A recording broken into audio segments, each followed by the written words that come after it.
like made character cakes. Has that always been the sort of thing that you've made? Well, I think I realised rather quickly that I wasn't good at everything.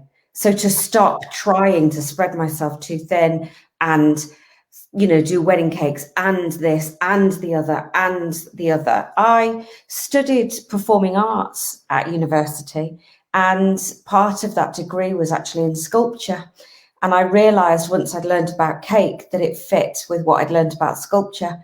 Wow. And the two went hand in hand. So it took me a long while to realise, though, that that's the path I needed to go down instead of wedding cakes, where I thought more money was.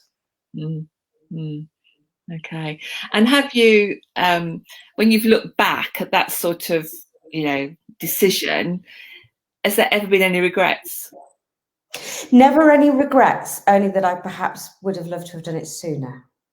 Yeah, of course. And when did you make your first product, Dawn? The product came out in, crikey, 2012. Yeah, 2012 was the first product. Okay. First branded product. Yeah. And is that the part of the job that, you know, really keeps the brain moving and you really enjoy, or is it more rounded than that? No, but definitely product development is absolutely up there. It's not always product development. Sometimes it's cake design development and making a cake that no one else has ever made, or pushing the boundaries of what's possible. But a lot of that then goes hand in hand with the product. And what I love is solving problems. So I can see that there's a problem in the cake world where people haven't got the right tools or the right equipment, or they can't do this because it's maybe too expensive, or no one's really thought about it. It's surprising how many products are available in the cake market that have never been designed by a cake maker or someone that knows anything about cake. So how is it fit for purpose? Yeah. And I utterly love solving those problems. Yeah. Well, you've certainly done some interesting ones along the way, haven't you? Fine and whirling. It's been pretty bonkers. And I think if you'd have said to me 10 years ago that that's what I would be doing, I'd have never believed you in a million years. But I'm loving every minute of it. It's been, you know, I've been tearing my hair out today, but I wouldn't have changed today for the world. Because when that palette arrives, there is going to be a photograph of me sat on top of it with a bottle of champagne. And I know that you love to help others, and that's been a lot of the foundation for your business. I mean, you just talked about that, you know, doing things that no one's thought about that would help people. And right from the start of the first airbrush, you made yourself really available, didn't you, that you would help people all the way. But now that's sort of grown into a more structured way of life.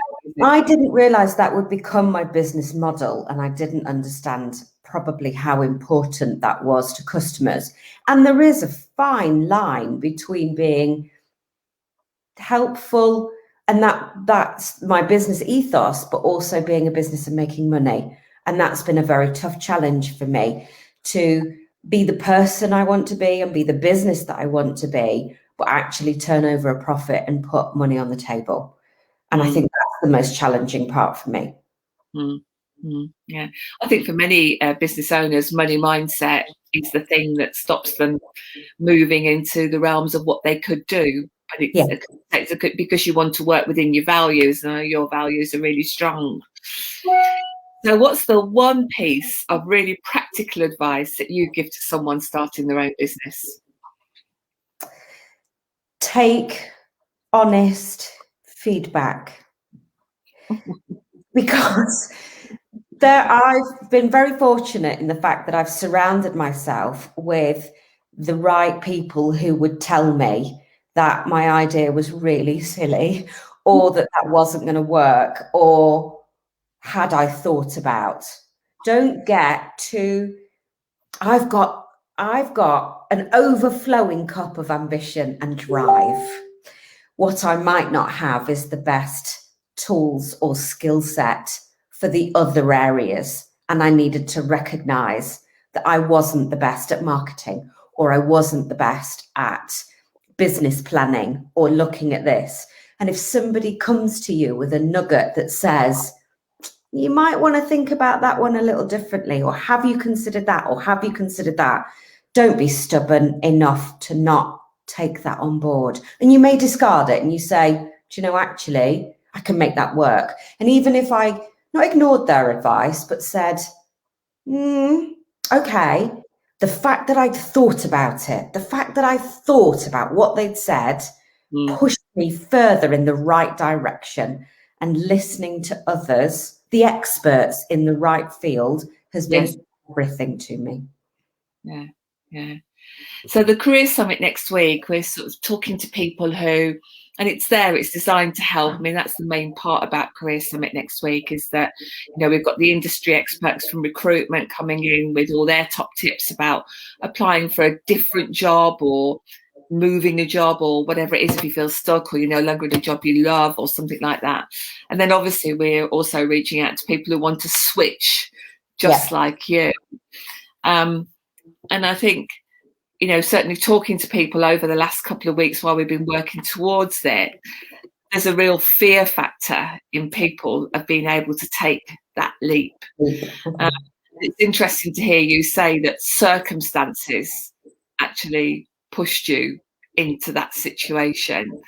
So I think that's, you know, it's good for people to be able to think about that and hear about it, because I think it's not, I mean, if I know that that's what's in people's mindset, I can be particularly honest and say that I have another half who's probably listening in the background that is very afraid of those steps that I make, very afraid.